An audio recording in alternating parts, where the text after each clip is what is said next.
Hi guys, you are watching pharmacy Tayyab official YouTube channel और मैं हूं आपका अपना टीचर, अपना ट्यूटर। चलें आया आज का लेक्चर हम स्टार्ट करते हैं जी बायोकेमिस्ट्री के हवाले से। अल्हम्दुलिल्लाह 3 लेक्चर हो चुके हैं, उम्मीद है आपने देख लिया होगा। अभी तो यूट्यूब ने मेरी वीडियोस को एज ए कोर्सेज लॉन्च करना शुरू कर दिया है, यानी यूट्यूब के मुताबिक भी हमारा कंटेंट कोर्सेज के कम से कम लाइक ज़रूर है। अल्हम्दुलिल्लाह जी अल्हम्दुलिल्लाह। तो कोर्स में आने के आपका सबसे बड़ा फ़ायदा ये हुआ है कि आपको ऊपर नीचे की वीडियोस आसानी से मिल जाती होंगी। अगर आपने पहली 3 वीडियो नहीं देखी तो ऊपर तरतीब से जाकर तीनों वीडियो देख लें और आज की चौथी देख, अगर तीनों देख ली हैं तो चौथी शुरू करते हैं। सिलेबस आपके सामने है जो अभी रिवाइज हुआ है, इसी के मुताबिक हम चल रहे हैं। टोटल 11 लेक्चर के अंदर इंशाल्लाह कवर करेंगे। आज हम चौथा लेक्चर पढ़ेंगे। खुशखबरी की बात, बुक पब्लिश हो चुकी है, वेबसाइट पे अवेलेबल है www.pharmacytayyofficial.com पे रब्ता करके अपनी बुक का परचेज कर सकते हैं आपके सिलेबस के मुताबिक। बस नोट फजूल, नोट एनी, ये नहीं कि BSc MSc का लेवल नहीं, डॉक्टर ऑफ फार्मेसी के लिए बुक लिखी गई है। और colour diagrams, comparative tables, high yield point, viva के लिए वाइवा वाले दिन चैप्टर पूरे पूरे पढ़ने की जरूरत नहीं है। वाइवा के क्वेश्चन अलग दिए होंगे, वही पढ़ो, 15 मिनट के अंदर वाइवा आपका तैयार और अगले दिन जाकर अपना वाइवा क्लियर करो। अगर वेबसाइट पे कुछ समझ ना आए तो व्हाट्सएप नंबर है मेरा 03060752 इस पे व्हाट्सएप करें और जो है वो मेरी टीम आपको रिस्पॉन्ड करेगी फौरन, और आप बुक जो है ये इसको परचेज करें और अपने इन्फॉर्मेशन को बढ़ाएं। और एक बात और याद रखें कि पहले से लेके 5वें साल तक की सारी बुक्स अवेलेबल हैं, आपको जो चाहिए आप ले सकते हैं। जैसे जैसे आप अगले सेमेस्टर में जाएंगे तो जैसे सेमेस्टर शुरू अपनी बुक्स परचेज कर लें, लेक्चर होने से पहले आप अपने उनको स्टार्ट कर दें। और जीरो टू हीरो बुक का आपके लिए है, जीरो से आपको हीरो बना देगी बुक। कोई सफ़ा कोई पेज छोड़ने वाला नहीं है, सारी डॉक्टर फार्मेसी के लिए। और फिर सबसे एक यूनिक बात इन बुक्स की जो मैंने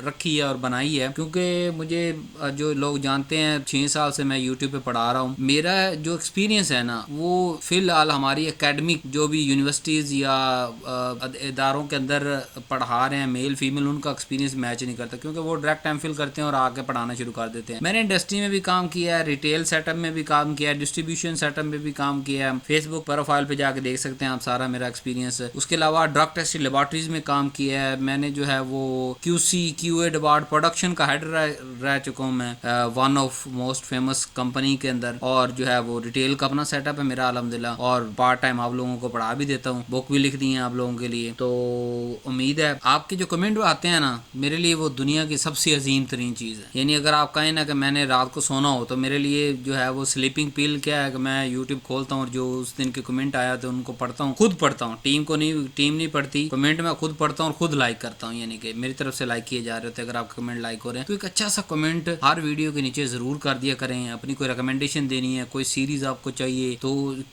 उसको वीडियो को लाइक करें और उसको अपने कम से कम अपनी क्लास फेलो के साथ तो शेयर करें ना। आपका कोई ना कोई व्हाट्सएप ग्रुप होगा, उसके अंदर इस वीडियो का लिंक फेंक दें, ताकि अगर आपके काम आ गया तो किसी और के काम भी आ जाए। तीसरे चौथे पांचवें कंटेंट तो बन गया। अब आप लोगों की, हमारी जो पूरी फार्मेसी की कम्युनिटी है, इसकी जिम्मेदारी इस कंटेंट को इस्तेमाल करना। जब आप ग्रुपिंग में पढ़ेंगे ना, आपको पढ़ने का मजा आएगा। एक चीज एक को समझ आ रही, दूसरी को समझ आ रही, तीसरे को समझ आ रही, तो सारा मिल के जब आप लोग ये वीडियो भी देखेंगे, बुक भी पढ़ेंगे और आपस में डिस्कशन भी करेंगे, तो आप एक बहुत अच्छे फार्मासिस्ट बन सकते हैं। क्योंकि समझ लें यही वो 5 साल हैं जो आपको कल सारी जिंदगी जो है प्रोफेशनलिज्म के अंदर काम आएंगे, आपके पेशे का हिस्सा बनेगा। मेरा ख्याल इंट्रोडक्शन को थोड़ा सा लंबा हो रहा है, जल्दी से हम अपने लेक्चर की तरफ चलते हैं। आज का जो ये चौथा लेक्चर हमने पढ़ना है कार्बोहाइड्रेट का मेटाबॉलिक डिसऑर्डर। आपका जो है वो डिसऑर्डर जो है वो क्या है जी, कि कार्बोहाइड्रेट का जो मेटाबॉलिक डिसऑर्डर है, आपके सिलेबस ने हमें ये कहा, जो टॉप ब्रेन है फार्मेसी जिन्होंने सिलेबस दिया, उन्होंने कहा जी ब्रीफ ओवरव्यू चाहिए जी। तो मैंने अपनी मर्जी से कुछ डिजीज या कुछ डिसऑर्डर्स इस लेक्चर के अंदर इंक्लूड किए हैं। उम्मीद है वो आपके लिए काफी सफिशिएंट है। तो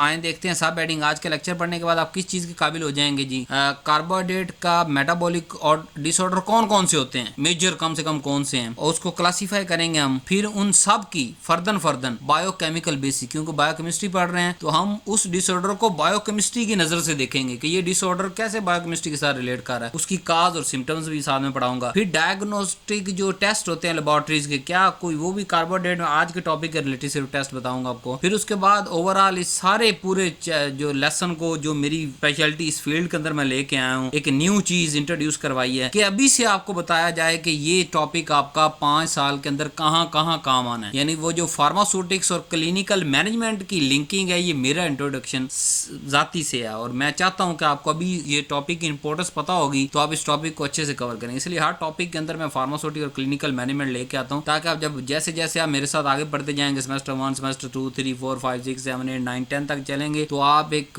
well qualified well informative pharmacist बनेंगे और जॉब यूं चुटकियों के अंदर लगेगी, क्योंकि जॉब आपके इंटरव्यू पे डिपेंड करती है, आपकी सीवी पे डिपेंड नहीं करती, आपके जो है वो डिग्री पे डिपेंड नहीं करती। क्योंकि जब आप जॉब लेने जाएंगे ना 10 बंदे सेम डिग्री लेके आए बैठे होंगे, उन्हें एक प्रोडक्शन हेड चाहिए, ठीक है। तो जो वाइवा कह लो आप या इंट्रोडक्शन कह लो, वो जो अच्छा देगा ना वही जो है वो आगे फील्ड में सिलेक्ट होगा और प्रमोशन भी होगी। मैंने इस फील्ड के अंदर रह के पर मंथ अपना इंक्रीमेंट करवाया हुआ, यानी मैंने भी वही जो नॉर्मल मार्केट में मिलता है ना वहां से प्रोडक्शन का स्टार्ट किया था पे से। फिर कभी बताएंगे जिंदगी की बातें कभी शेयर की, हमने वीलॉग वगैरह बनाए तो उसमें बताऊंगा। लेकिन एक छोटी सी बात, हर माह 10,000 15,000 का इंक्रीमेंट मैंने लिया। क्यों? क्योंकि जब मैं गया पूरी इंडस्ट्री को संभालना शुरू कर दिया। क्यूसी के साथ कैसे डील करना है, क्वालिटी इंश्योरेंस के साथ कैसे डील करना है, कैसे टेस्ट पास करवाना है, कौन सी चीजें होनी चाहिए। क्योंकि मैं तो प्रैक्टिकल इन्फॉर्मेशन लेके गया था, पहले मैंने डीटीएल्स के अंदर काम किया, फिर वहां से डीटीएल को जो इन्फॉर्मेशन लेके फैक्ट्री के अंदर गया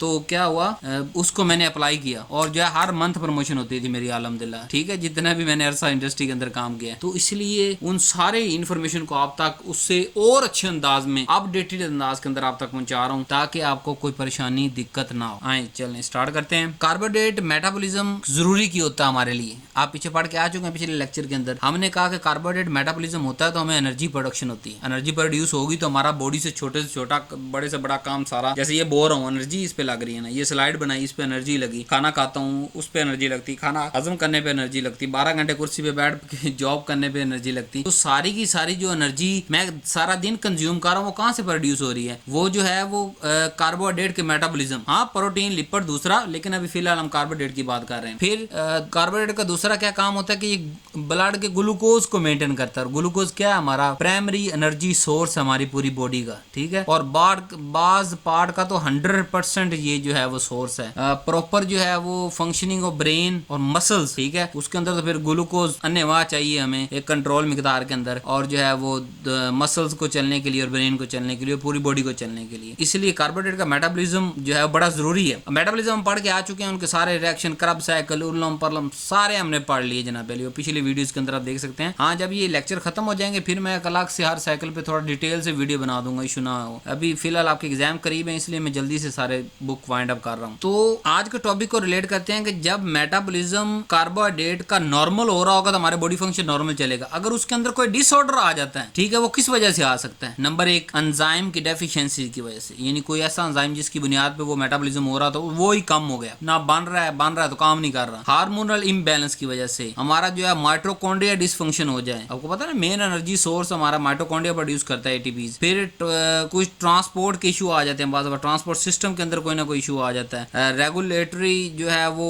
फेलियर, यानी रेगुलेट बॉडी नहीं कर पाती। तो इन सारी चीजों की वजह से, यानी कि एंजाइम की कमी, hormonal imbalance, mitochondria dysfunction, transport defect, regulatory failure, इन सब की वजह से जो चीज अराइज होती है, हमारे सामने आती है, वो होती है कार्बोहाइड्रेट का मेटाबॉलिक डिसऑर्डर। ये सारी चीजें डिसऑर्डर की तरफ लीड कर, ये ऐसे डिसऑर्डर्स हैं जो कि क्लिनिकल इंपॉर्टेंट है, यानी हमारी बॉडी के अंदर कोई ना कोई बीमारी को शो करते हैं। और जब एज ए आपको का जो फार्मेसी प्रैक्टिस आप करेंगे तो यही प्रॉब्लम आपके सामने आ रहे होंगे। तो जो मेन बीमारियां आज उसको भी पढ़ेंगे हम। तारीफ थोड़ा ज्यादा अच्छे तरीके से रट्टा लगाने के हिसाब से तारीफ लिख दी है कि ऐसी कंडीशन जिसके अंदर मेटाबॉलिज्म की digestion, absorption, transport, storage, utilisation, किसी ना किसी एक स्टेप, इन चारों पांचों प्रोसीजर की किसी ना किसी एक स्टेप पे या एक से ज्यादा स्टेप पे डिसफंक्शन होने की वजह से जो चीज अराइज होती है उसको हम कार्बोहाइड्रेट मेटाबॉलिकल डिसऑर्डर कहते हैं। और वो क्यों होती है? वही बातें, या तो जेनेटिक डिफेक्ट आएगा, या एंजाइम डेफिशिएंसी आएगी, या हार्मोन इंबैलेंस आएगा, या माइटोकॉन्ड्रिया डिसफंक्शन हो जाएगा, या ट्रांसपोर्ट डिफेक्ट होगा, या रेगुलेटरी फेलियर। और इन सारी चीजों की वजह से इनमें से किसी एक जगह पे प्रॉब्लम आ जाता है, उस प्रॉब्लम को हम कहते हैं कार्बोहाइड्रेट मेटाबॉलिक डिसऑर्डर। तो आए इनको जरा डिटेल से देखते हैं। अगर क्लासिफाई करें तो 7 मेजर डिसऑर्डर है, ठीक है, आपके सिलेबस के लिए काफी है। Diabetes mellitus, hypoglycaemia, glycogen storage disease, galactosaemia, fructose metabolic disorder, lactose intolerance, G6PD deficiency. ये 7 आपको सोते हुए भी याद होने, यानी सोते हुए को आपको उठा के पूछे ना कि यार कार्बोहाइड्रेट मेटाबॉलिक डिसऑर्डर कौन से होता है, उनका मुझे 7 तो आते हैं जी, ये वाले हैं। आए इन्हें वन बाय वन हम जो है डिस्कस करते हैं। सबसे पहला आगे जी हमारे पास डायबिटीज मेलाइटस। आसान अल्फाज के अंदर शुगर, हर 5 में से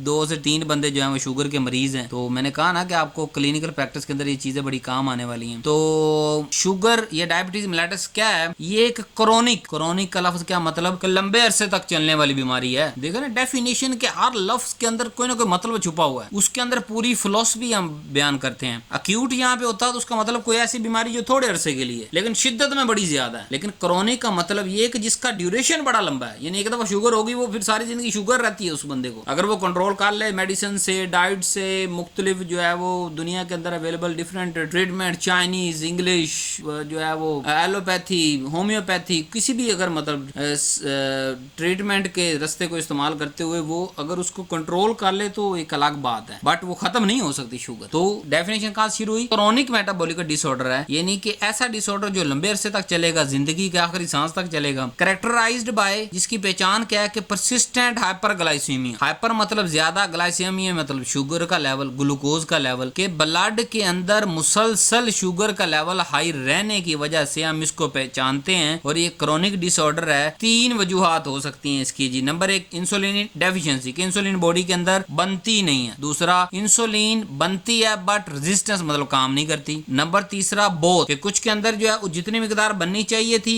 उतनी नहीं बन रही, लेकिन जो बन रही है वो भी काम नहीं कर रही। तो दोनों तरह तीनों स्टेप आ सकते हैं। तो इसी बुनियाद पे जो है हम इसको 2 मेन टाइप हैं, लेकिन यहाँ पे मैंने तीसरी टाइप भी आपको पढ़ा रहा हूँ डायबिटीज मिलाटस की, ताकि आपको यहीं पे टॉपिक कवर हो जाए। टाइप 1 और टाइप 2 मेन टाइप्स हैं जी। तीसरी है गेस्टेशनल डायबिटीज, उसको भी पढ़ेंगे। टाइप 1 क्या होती है? ये autoimmune destruction of beta cell. अब आपको पता है इंसुलिन कहां से बनती है? बीटा सेल से बनती है। तो यानी कि हमारा ऑटो इम्यून का क्या मतलब? कि हमारा जो डिफेंस सिस्टम है उसने बीटा सेल पे अटैक किया और उसने बीटा सेल को डिस्ट्रॉय कर दिया। जब बीटा सेल ही नहीं रहेंगे तो इंसुलिन बनेगी? नहीं बनेगी। तो जब इंसुलिन नहीं बनेगी मतलब इंसुलिन डेफिशिएंसी। तो जब इंसुलिन डेफिशिएंसी, तो ग्लूकोज को तो इंसुलिन जो है वो कंट्रोल कर रही थी, उसकी मिकदार को ब्लड के अंदर मुतवाजन लेवल पे रख रही थी। जब कम होती है तो उसको ज्यादा करवाती, ज्यादा होती है तो उसको कम करवाती है। रेगुलर, इसीलिए हम कहते हैं कि रेगुलेट करती है, ठीक है, जितनी मिकदार चाहिए ब्लड के अंदर। तो autoimmune destruction of beta cell की वजह से इंसुलिन डेफिशिएंसी होती है, जिसकी वजह से परसिस्टेंट हाइपरग्लाइसीमिया कंडीशन आती है, जिसको हम डायबिटीज मेलाइटस कहते हैं। इसके अंदर क्या है कि दूसरी पहचान डायबिटीज एब्सोल्यूट इंसुलिन डेफिशिएंसी, कि इंसुलिन है ही नहीं बॉडी के अंदर, बाहर से देनी पड़ेगी, लगानी पड़ेगी, या कोई मेडिसिन ऐसी देनी पड़ेगी हमें जो है वो जो इंसुलिन को मुतबादल हो। लेकिन मोस्ट ऑफ केसेस के अंदर हमें इंसुलिन ही लगानी पड़ती है टाइप 1। टाइप 2 की अगर बात करें तो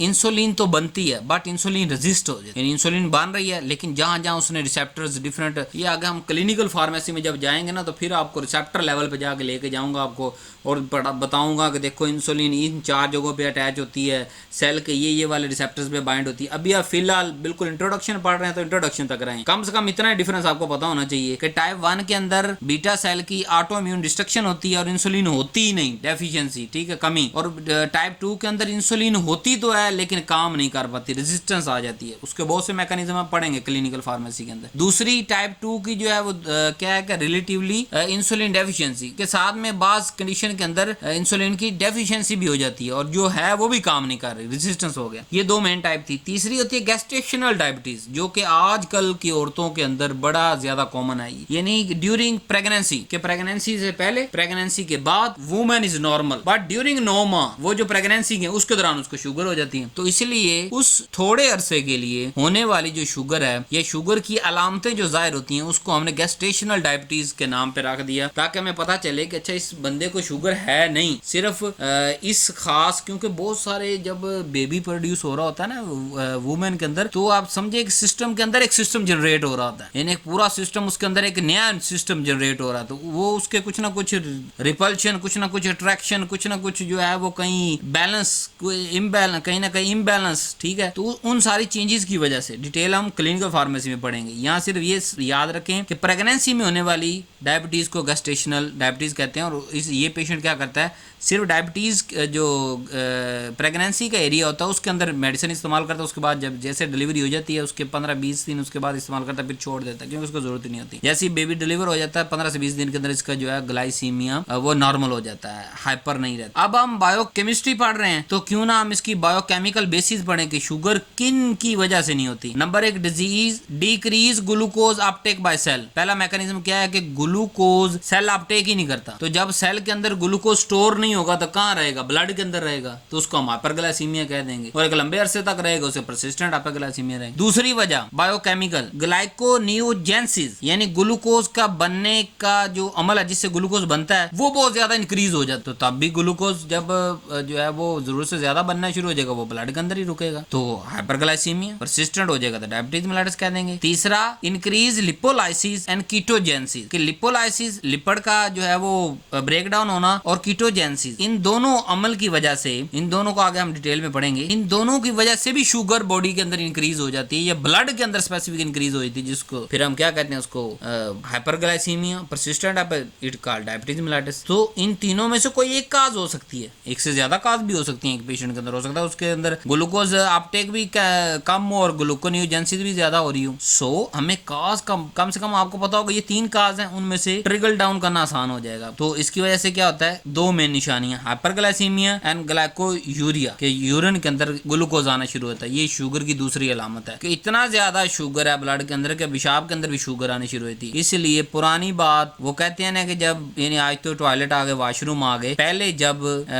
टॉयलेट वगैरह नहीं थे बाहर दरख्तों के नीचे या खेत के अंदर, यार we are the beautiful animal, science के अंदर हम अगर बात करें, हम साइंस बात कर रहे हैं ना, हम साइंस की बात है, तो we are most beautiful animal in this world. तो हम भी पहले खेतों के अंदर जाकर वॉशरूम किया करते थे, तो वहां सिम्टम्स ये होती थी कि अगर आप पेशाब करके उठ गए हैं और उस पे मकोड़े आ गए हैं, इट मीन्स उसके अंदर ग्लूकोज मौजूद है, ठीक है, और अगर उसके नजदीक कोई चीज भी नहीं जा रही, कीड़ी मकोड़े नहीं जा रहे, तो उसमें शुगर मौजूद नहीं होती। तो उससे भी जो है वो आप अंदाजा लगा सकते हैं अगर आप अपने वॉशरूम को थोड़ा सा मॉनिटर करें कि अगर वॉशरूम के अंदर हालांकि ब्लीच मार रहे हैं, तेजाब मार रहे हैं, सारा कुछ कर रहे हैं, और वहाँ कीड़ियां मकोड़े ज्यादा पाए जा रहे हैं या कहीं ना कहीं से निकल आता है, तो इट मीन पूरी फैमिली के अंदर किसी न किसी को शुगर हो चुकी है जो कि पेशाब के अंदर आ रही है। तो ये भी एक अलामत होती है शुगर की। अब इसके क्लिनिकल फीचर देख लेते हैं जी। सबसे पहले पोलीयूरिया, पेशाब बहुत ज्यादा आता है क्योंकि अब शुगर ग्लूकोज ने पेशाब के अंदर निकलना है, बार बार निकलना है, बहुत सारी मिकदार में निकलना है, तो इसलिए बार बार पेशाब आएगा। पॉलीडिस्पेप्सिया, पॉलीफेगिया, वेट लॉस और फटीग। पॉलीडिस्पेप्सिया मतलब बहुत ज्यादा प्यास का लगना, ये भी शुगर की एक अलामत है, और पॉलीफेगिया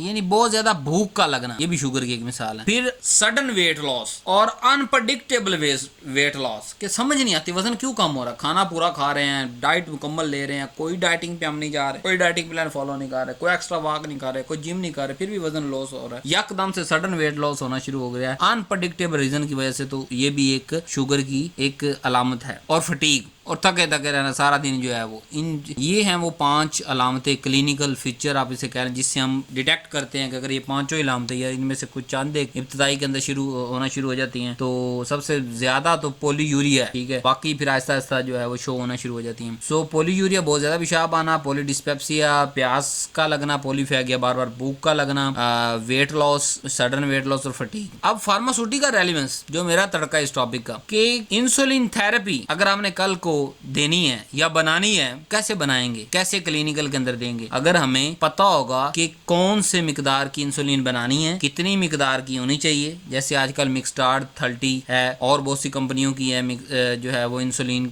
आ रही है, इस तरह अगर ओरल हाइपोग्लाइसीमिक ड्रग बनानी प्लस उनका मैकेनिज्म एक्शन समझना, कहां से समझ आएगा, जब हम डायबिटीज मेलाइटिस को पढ़ा होगा, हमें पता होगा कि अच्छा फलां जगह पे हमें चीजें कंट्रोल करनी है, हमें शुगर अपटेक करानी है, हमें शुगर को ज्यादा मेटाबोलाइज नहीं होने देना, हमें जो है वो ग्लूकोज की ज्यादा प्रोडक्शन नहीं होने देनी, तो ये वाली हम मेडिसिन मतलब बना सकते हैं, ले सकते हैं। तो ओरल हाइपोग्लाइसीमिक ड्रग यानी कि गोली या कैप्सूल ऐसा लें जिससे हमारा जो है वो शुगर कंट्रोल में रहे, इसका समझना बनाना शुगर की अंडरस्टैंडिंग के बाद ही आ सकते। फिर ब्लड ग्लूकोज मॉनिटरिंग के बार बार हफ्ते के अंदर 2 दफा 3 दफा 4 दफा खाली पेट जो है वो ब्लड को मॉनिटर किया जाए। प्रिवेंशन ऑफ कॉम्प्लिकेशन, ये फर्दर कॉम्प्लिकेशन ना आए, मतलब अगर साल 1.5 साल हो गया उसको, तो ये ना हो फिर वो आगे न्यूरोपैथी, नर्व डैमेज, न्यूरोपैथी कहते हैं नर्व डैमेज, उसकी तरफ जाना शुरू हो जाए। तो फर्दर कॉम्प्लिकेशन से बचाने के लिए हम उसकी शुगर को कंट्रोल करेंगे और उसको जो है वो प्रॉपर उसके मैकेनिज्म समझेंगे कि इस जगह पे अगर कंट्रोल करेंगे तो नहीं होगा। तो फार्मासिस्ट का बड़ा कलीदी किरदार होता है पेशेंट को समझाने में। जब हम उसे बताएंगे कि तुझे बार बार पेशाब आ रहा है, तो मतलब जो तू इंसुलिन की मिकदार लगा रहा है वो तेरे लिए प्रॉपर नहीं है, जो तू ओरल मेडिसिन ले रहा है वो तेरे लिए प्रॉपर नहीं है, जो तू दवाइयों के अंदर नागा कर रहा है या जो है वो कभी मर्जी हुई तो मेडिसिन ली, कभी मर्जी ना हुई तो ना ली। हालांकि शुगर की दवाई का एक सादा रूल होता है, जब खाना खा रहे हो 2 टाइम तो शुगर की साथ मेडिसिन लेनी है। अगर वो नहीं लेता और फिर भी उसके अंदर अलामतें आ रही हैं, एक आधी दफा लेता है, तो उसको समझाना फिर हमारी जिम्मेदारी होती है ताकि वो कंप्लाई करे थेरेपी के साथ, हमारी थेरेपी सक्सेसफुल हो सके और उसकी जिंदगी के अगर चंद साल, हम जो भी 10 15 20 25 साल उसकी जिंदगी के बचे हुए हैं कुदरती तौर पे, उसको एक अच्छी वैल्यू बनाने के लिए हमारा फार्मासिस्ट का किरदार होता है कि जब हम उसको दिमागी तौर पे इस बीमारी से लड़ने के लिए तैयार कर देंगे ना, सारी डिटेल बता के, तो वो टाइम पे दवाई भी लेगा, वो मीठे को छोड़ेगा भी, वो जो है खाना भी कम खाएगा, वो सैलेड लेगा, वो हर वो एहतियात करेगा जो आप बताएंगे। और अगर आपको समझना है शुगर क्या है, सादा जबान के अंदर एक अलग सीरीज बना दी है, बिल्कुल उर्दू और पंजाबी के अंदर। कम से कम मैं कहूंगा कि आप ये लोग जरूर समझ लो, चाहे आपने रिटेल पे काम करना है, डिस्ट्रीब्यूशन पे काम करना है, क्योंकि आपके खानदान के अंदर 10 से 12 मरीज बंदे जरूर होंगे शुगर के जो आपसे सवाल पूछेंगे, हाँ जी मेरी शुगर कंट्रोल नहीं होती जी। तो सीरीज 10-12 वीडियोस किसी चैनल पे अवेलेबल है, बिल्कुल पंजाबी के अंदर उर्दू के अंदर समझाया गया है, उसको जाके पढ़ लें, समझ लें फ्री टाइम के अंदर। वो आपके कोर्स से हटके है बट आपको सारी जिंदगी जरा इन्फॉर्मेटिव रखेगी। आप जब भी आप इसे कोई सवाल करेगा, पेशेंट या आपकी फैमिली का कोई मेंबर सवाल करेगा, तो वो कहेगा नहीं pharmacist not doctor, it's a doctor, doctor को पता है जी। ये बातें हमें एमबीबीएस भी नहीं बताता जो फार्मासिस्ट बता रहा है। तो वैल्यू आपने अपने अपने प्रोफेशन की वैल्यू खुद बनानी है और उसके लिए मेहनत करनी पड़ेगी। दूसरा हमारे पास आ गया हाइपोग्लाइसीमिया। हाइपोमेना कम, ग्लाइसीमिया मतलब शुगर कम हो जाए, यानी डायबिटीज का उल्टा काम समझ ले। डायबिटीज के अंदर परसिस्टेंट जो है वो शुगर इंक्रीज रहती थी और हाइपोग्लाइसीमिया के अंदर अब नॉर्मल जो है लो रहना शुरू होगी। इसकी वजह क्या हो सकती है? सबसे पहले जो जेन में कि इंसुलिन ज्यादा बननी शुरू हो जाए और जो है वो प्रोलॉन्ग फास्टिंग, बड़े लंबे अरसे तक हम फास्टिंग 3-3 दिन खाएं ना तो शुगर तो कम होनी है ना। बॉडी तो नॉर्मल फंक्शन पे, वो तो फास्टिंग पे गई नहीं। और फास्टिंग का प्रॉपर टाइम क्या है? फास्टिंग का प्रॉपर टाइम अगर जिस इंसान को किसने बनाया, जो मशीन जो बंदा बनाता है वो साथ में एक मैनुअल देता है ना, इसी तरह हम एज ए इंसान है, हमारे साथ जो मैनुअल आया है, यानी मुख्तलिफ जो है वो मजहब आए हैं, इनके अंदर क्या फास्टिंग बताएगी? ज्यादा से ज्यादा 12 घंटे की फास्टिंग हमें बताई गई कि सूरज निकलने से लेकर सूरज गुरूब होने तक आप फास्टिंग करें। तो खुदारा अगर आप में से कोई मोटा है, मतलब शुगर नहीं भी है, उसको फास्टिंग करनी है तो इतनी फास्टिंग करें जितनी मशीन बनाने वाले ने साथ मैनुअल के अंदर लिख के भेजी है, हम उतना ही मशीन को यूज करते हैं। इसीलिए ये जो बॉडी है जिसने बना के भेजी, उसने साथ में हमें मैनुअल दिया और बताया कि रोजा रखना क्या कितनी टाइमिंग है। तो अब 4-4, 5-5 दिन तक रोजों को रोजे आप नहीं कह सकते, उसको फास्टिंग कह सकते हैं कि 4-4, 5-5 दिन या 2-2 महीने, 3-3 महीने अपनी बॉडी को फास्टिंग पे ही डाल दें। नहीं, फास्टिंग करें, रेगुलर करें, चाहे मतलब रोजा नहीं भी रखा हुआ आप भूखे रह रहे हैं, लेकिन वाटर का इस्तेमाल, वो शुगर के अंदर मैंने सारा पढ़ाया है, तो सलाद का इस्तेमाल, दही का इस्तेमाल, चीजों का इस्तेमाल, वहां मैंने इंग्रेडिएंट्स को भी डिस्कस किया कि अगर आपने डाइटिंग पे जाना तो ये चीजें आप खाना शुरू कर दें। डाइटिंग अगर जैसे हमारे इंडोनेशिया, पाकिस्तान,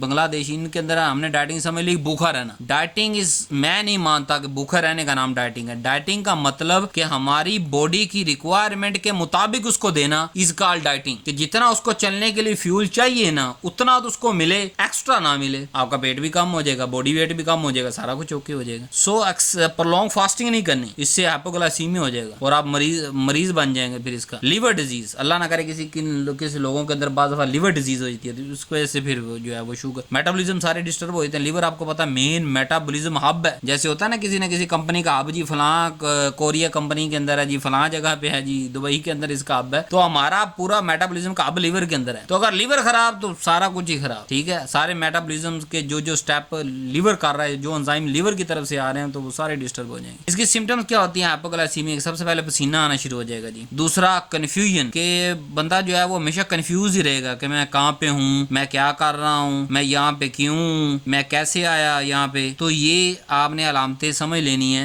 कि शुगर उस बंदे की बहुत ज्यादा कम हो रही है। ट्रेमोर मतलब ट्रम्बलिंग, शेकिंग, के बॉडी कांपना शुरू कर दे, तो ये भी एक अलामत है शुगर कम होने की। अगर यानी कि मेरा एस्टिमेट, एक आइडिया आपको बता दूं, जो अभी तक के क्लिनिकल प्रैक्टिस के बाद 100 से जब आपकी ग्लूकोज नीचे चलने शुरू हो जाती है ना, मिलीग्राम पर डेसीलीटर, खाना खाया हुआ जब या फास्टिंग पे जब भी है, 100 से 70 के दरमियान जब आप जाती है ना, 70 से आप नीचे जाते हैं तो आपकी बॉडी शिवरिंग पे आ जाती है। ये भी एक निशानी है हाइपोग्लाइसीमिया की। फिर लॉस ऑफ, फिर अगर 70 से भी नीचे गिर जाती है तो आप बिल्कुल बेहोश हो जाएंगे। यार मैं पढ़ा के तो आ रहा हूँ कि ब्रेन 95% ग्लूकोज पे चल रहा है, तो जब ग्लूकोज ही नहीं होगा, घड़ी के अंदर सेल निकाल दें, क्या होगा? घड़ी बंद हो जाएगी, रुक जाएगी। वहाँ 12 बजे हुए हैं, बस 20 दिन बाद देखेंगे वो 12 बजे हुए हैं। तो जब ग्लूकोज नहीं मिलेगा, दिमाग नहीं चलेगा, दिमाग नहीं चलेगा तो बंदा फिर बेहोशी की हालत की तरफ जाएगा, फिर आहिस्ता आहिस्ता अल्लाह ना करे फिर कोमे की तरफ चला जाएगा 15-20 दिन बेहोश रहने के बाद। तो इन चीजों को, अलामतों को पढ़ना बड़ा जरूरी है ताकि हम इस बीमारी को समझ सके। तो अगर ऐसा कुछ है तो हम सबसे पहले ट्रीटमेंट क्या देते हैं? ग्लूकोज। अगर आप हॉस्पिटल के अंदर है वहां तो फिर अवेलेबल आजकल ड्रिप्स अवेलेबल है ना, लेकिन अगर घर के अंदर बंदा मौजूद है तो आम ग्लूकोज के पैकेट आते हैं, 90 रुपए का या 100 रुपए का डब्बा आता पूरा, वो 2-3 चम्मच आप घोल के पिलाएं, चेक करें ना मशीन के साथ। अच्छा इसकी 70 ग्लूकोज आ रही है इसलिए इसकी शिवरिंग हो रही, पसीना आ रहा है, इसको कंफ्यूज हो रहा है। 2 से 3 चम्मच आप जो है वो ग्लूकोज के जो है मिक्स करके पिलाएं उसको, उसी वक्त उसकी शुगर जो है बूस्ट करेगी और जो है वो सही हो जाएगा। चेक करें ना पहले मशीन से चेक करके, फिर आप जो घर के अंदर इमीडिएट ट्रीटमेंट हम कर सकते हैं ये वाला। तो ये हमारे पास दूसरा था जी हाइपोग्लाइसीमिया, इसके हमने काज डिस्कस की,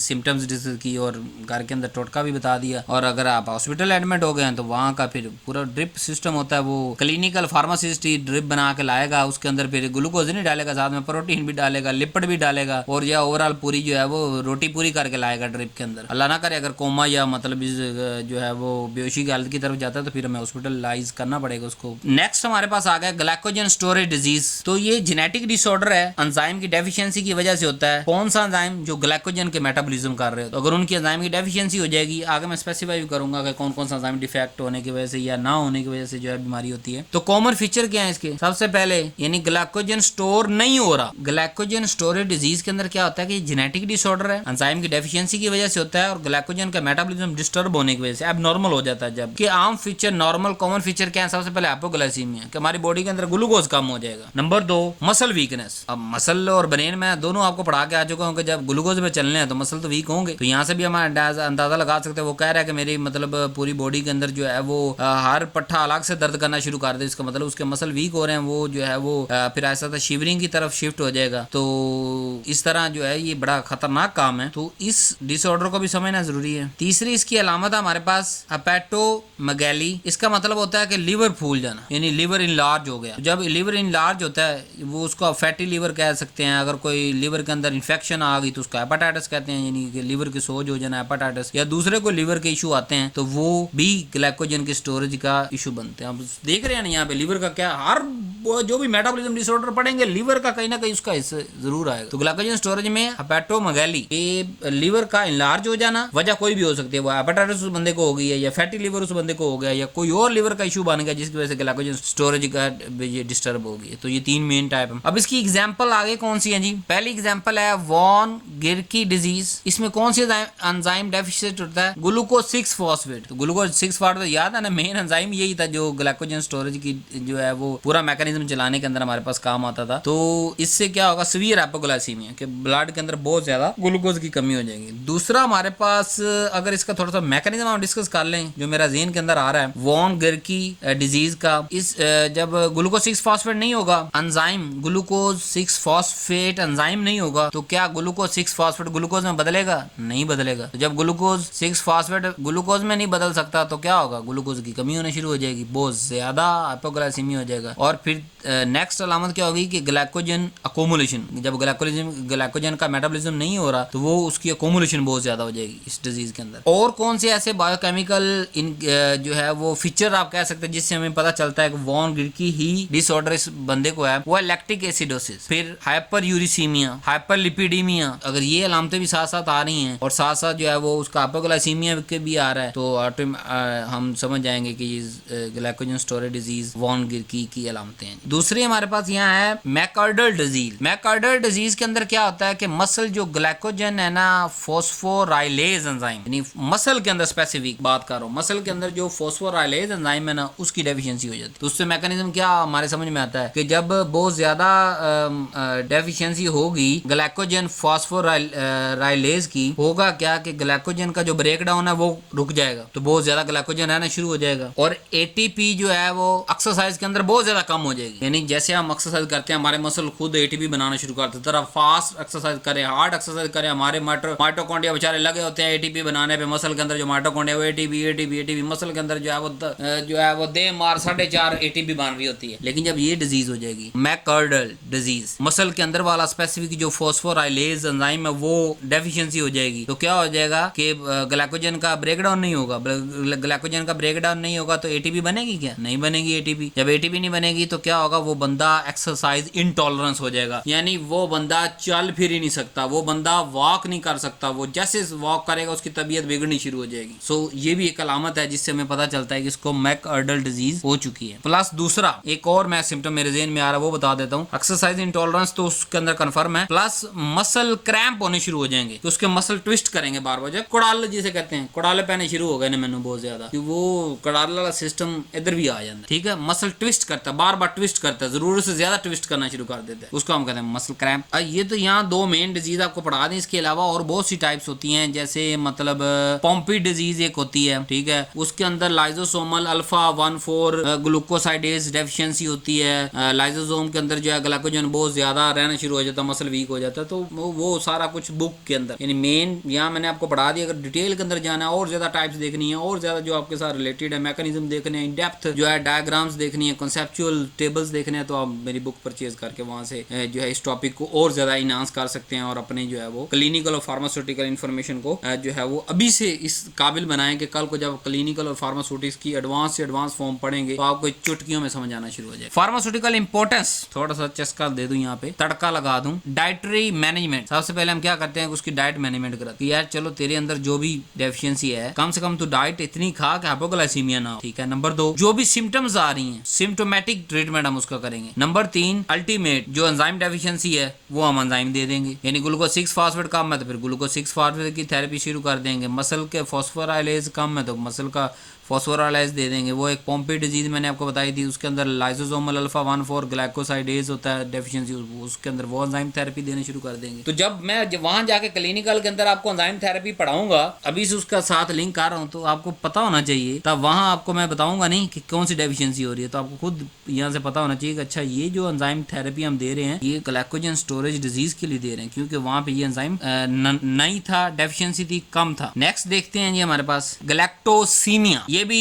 जेनेटिक बीमारी है। पिछली ग्लाइकोजन स्टोरेज भी जेनेटिक थी, ये भी जेनेटिक है, खानदानी नस्ल दर नस्ल जलती है। गैलेक्टोज मेटाबॉलिज्म डिस्टर्ब होता है एंजाइम की कमी की वजह से, और वो एंजाइम कौन सा है? Galactose 1 phosphate, galactose 1 phosphate uridyl transferase. इस एंजाइम की कमी होने की वजह से हमें जो गैलेक्टोज मेटाबॉलिज्म डिसऑर्डर होता है उसका नाम है गैलेक्टोसीमिया। अब इसके अंदर होता क्या है कि वो बंदा गैलेक्टोज को इनटॉलरेंस हो जाता है, यानी उसकी डाइट में से हमें गैलेक्टोज निकाल के फेंकना पड़ेगा कि वो गैलेक्टोज हजम नहीं कर सकता, क्योंकि उसका आगे मेटाबॉलिज्म ही नहीं हो रहा। जब वो मेटाबॉलिज्म नहीं होगा अगली शक्ल में चेंज होगा नहीं चेंज होगा, वो क्या उसमें यूरिन के अंदर जाएगा नहीं जाएगा, या मतलब जो उसके डिफरेंट मेटाबोलाइट बनने थे वो नहीं बनेंगे। जब मेन एंजाइम ही नहीं है तो वो आगे उसका पूरा मेटाबॉलिज्म साइकिल कैसे चलेगा? तो सबसे पहली बात कि इसको गैलेक्टोज, अभी तक आपने मशहूरियों के अंदर यूट्यूब ये इधर उधर जो है वो लैक्टोजन पढ़ा होगा, आज मैं आपको पढ़ा रहा हूँ। बाज बंदे गैलेक्टोज इंटॉलरेंस भी हो जाते हैं, तो उनकी फिर डाइट में से जैसे लैक्टोज इंटॉलरेंस होते हैं तो वैसे गैलेक्टोज फ्री डाइट उनको देना शुरू कर। क्लिनिकल सिम्टम क्या है कि वोमिटिंग बहुत ज्यादा होती है, जॉइंटस, लीवर डैमेज और आंख कम होती है, इसकी वजह से वो ज्यादा हो जाती है। क्योंकि जब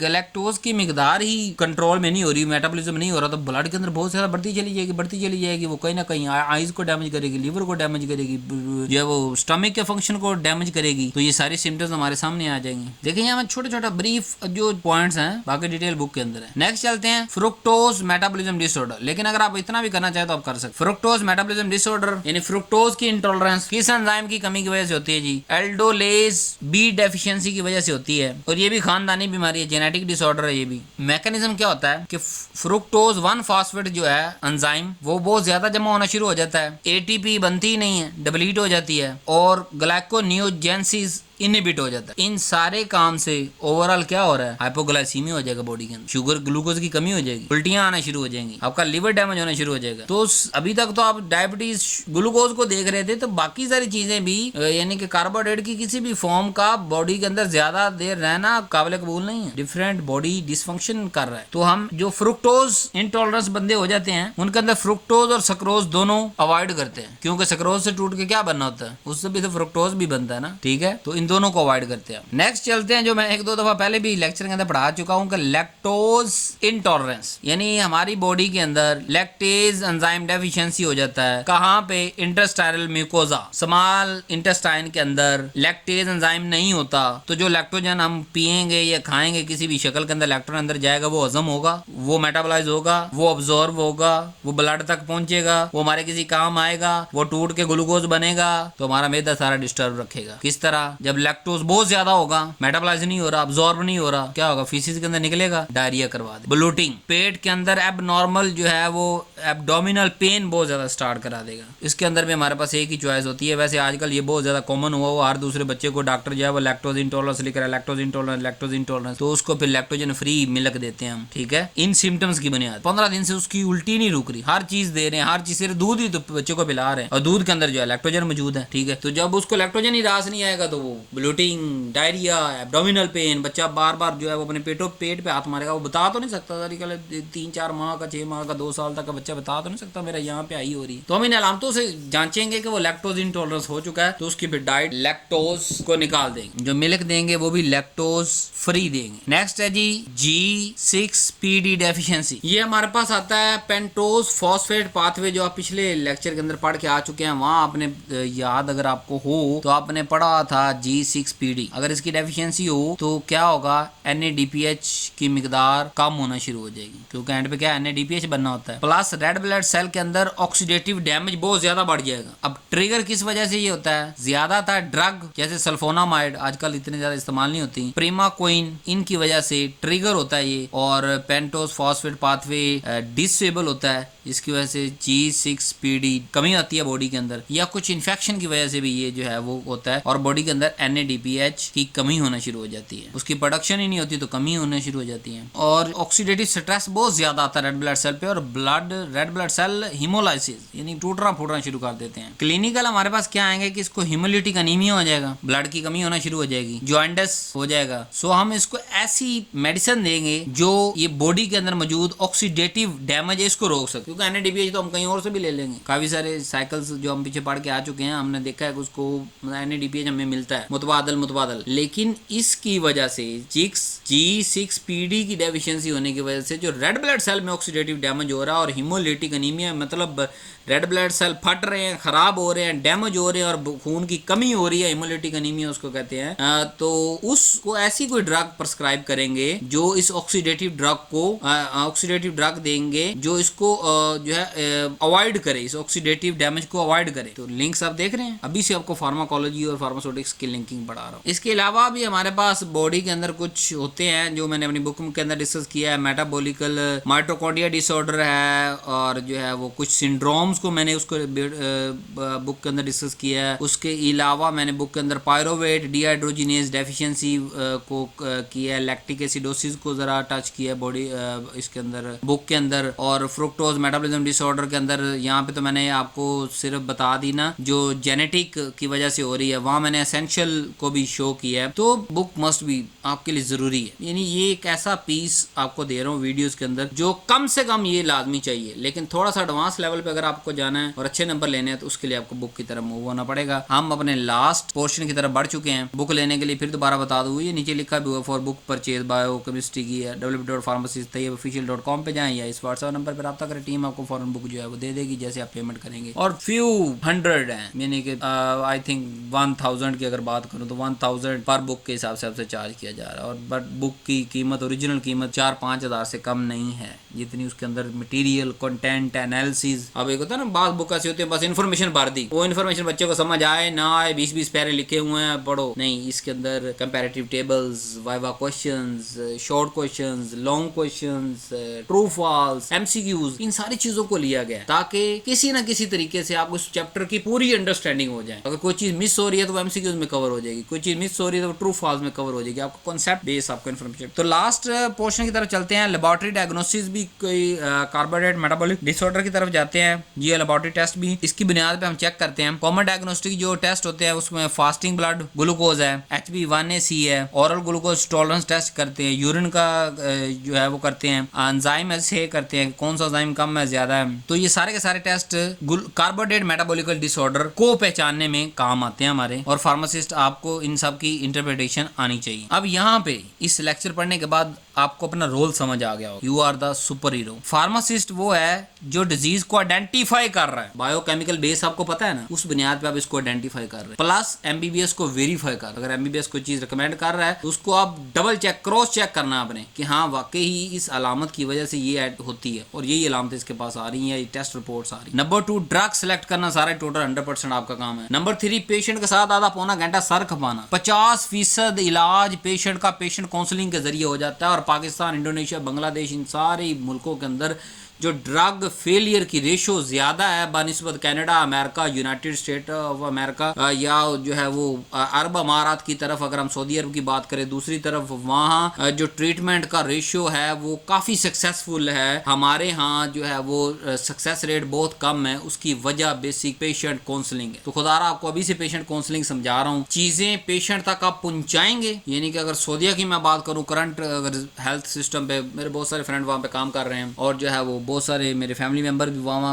8-9 साल था, 10 साल 12 साल रहे हैं। तो वो जो स्टोरीज सुनाते हैं मुझे हॉस्पिटल एडमिट होने की या मतलब लेके चलने की, वो ये है कि एमबीबीएस और फार्मासिस्ट उनके साथ सर खपाते हैं कि देखो तुम्हें गुर्दे में पथरी है, हम तुम्हें ये वाला इंजेक्शन लगा रहे हैं, इससे ये कुछ होगा और उसके बाद तुम्हें घबराना नहीं, आधे घंटे बाद हम ये वाला इंजेक्शन लगाएंगे, उससे ये कुछ होगा, उसके पौने घंटे बाद हम ये इंजेक्शन लगाएंगे, उसके बाद ये कुछ होगा और पथरी तेरी निकल जाएगी और 15 दिन के बाद फिर दोबारा तूने चेक करवा लेना, पथरी तेरी नहीं होगी और सारी जिंदगी दोबारा नहीं आएगी। यानी जब टेबल पे मौजूद है पेशेंट, या हम अपनी बात कर लेते हैं फार्मेसी सेटअप पे वो बंदा हमारे पास आ गया, अगर आपने उसको अच्छे से काउंसल कर दिया तो 50% बीमारी आपकी वहीं खत्म होगी उस पेशेंट की। और अल्टीमेटली जब वो एक चीज को समझ गया तो उसको फॉलो भी करेगा, जब फॉलो करेगा तो सक्सेस रेट बढ़ जाएगा हमारे ट्रीटमेंट का। सो पेशेंट काउंसलिंग के अंदर आपने इंटरेस्ट लाजमी रखना है। मैं अभी बायोकेमिस्ट्री के अंदर से आपका डेवलप कर रहा हूँ ताकि जब हम फिर फाइनल सब्जेक्ट में जाएंगे ना क्लिनिकल फार्मेसी के अंदर, फिर वहाँ पे आपको फिर प्रो टिप्स और टिप्स दिया करूँगा कि ये डिजीज़ के अंदर आपने ये बताना है, ये बताना है, वो बताना है,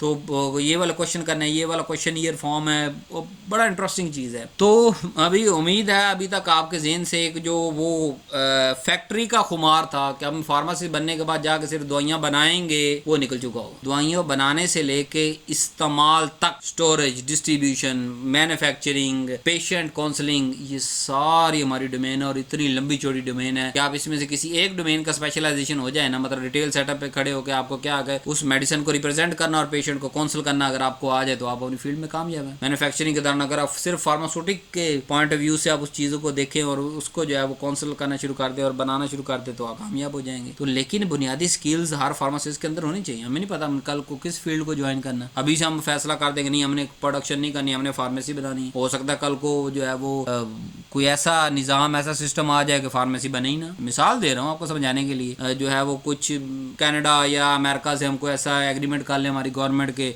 हर 50 किलोमीटर के बाद एक नई फार्मेसी बनी हो और वो बाहर वाले पूरे सेटअप के मुताबिक बनी हो, तो फिर कैसे बनाओगे आप फार्मेसी? फिर आपको प्रोडक्शन की तरफ जाना पड़ेगा, उन फार्मेसी पे जॉब करनी पड़ेगी, फिर पैनाडोल उठा के तो नहीं बेचनी। जब कनाडा वाले फार्मेसी यहाँ पे बनाएगा या अमेरिका वाला, पाकिस्तान, इंडोनेशिया, बांग्लादेश के अंदर फार्मेसी पूरा हेल्थ सिस्टम सेटअप जो कि आएगा इंशाल्लाह अगले 5 से 10 साल के अंदर आना है, we are the potential economy, we are the super hero, we are, हमारे पास हर वो वसाइल है। वक्त का उतार चढ़ाव हर जगह चलता रहता है, not a big issue, but आना है उसने, तो फिर क्या होगा? तो अभी से आप अपने आप को तैयार करो कि जब आप डिग्री लेके निकलोगे उसके बाद 40 से 50 साल आपने इस फील्ड को सर्व करना है, तो आपके पास हर तरह का नॉलेज होना है, आप हर जगह पे जाकर फिट हो और वो लगे कि ये पीस यहीं पे फिट होने के लिए बना था। ठीक है, फिर ड्रग इंड्यूस मेटाबॉलिकल डिसऑर्डर्स, ये सारे हम जो है इसको लेके देखेंगे क्लिनिकल फार्मेसी के तौर पे। ये यहाँ पे टॉपिक में क्लोज करता हूँ, आपका पीछे टॉपिक कंप्लीट हो चुका है। सो अगर आपको वीडियो पसंद आई हो तो लाइक जरूर करें, यही मेरे लिए सबसे बड़ी अप्रिसिएशन है। सिर्फ कहीं भी फेसबुक कहीं भी लगाने की पोस्ट जरूरत नहीं है, अपने क्लास फेलो के साथ व्हाट्सएप पे ग्रुप पे लिंक फेंक दिया करें जो लेक्चर आप सुन रहे हैं, बस ये आपकी मेरी तरफ से आपकी जो है वो आपकी तरफ से मेरे लिए गिफ्ट होगा। Thank you very much. अगले लेक्चर में मिलते हैं। सीरीज कमल हो चुकी है, सारी सीरीज को जरूर देखें। अल्लाह हाफिज़।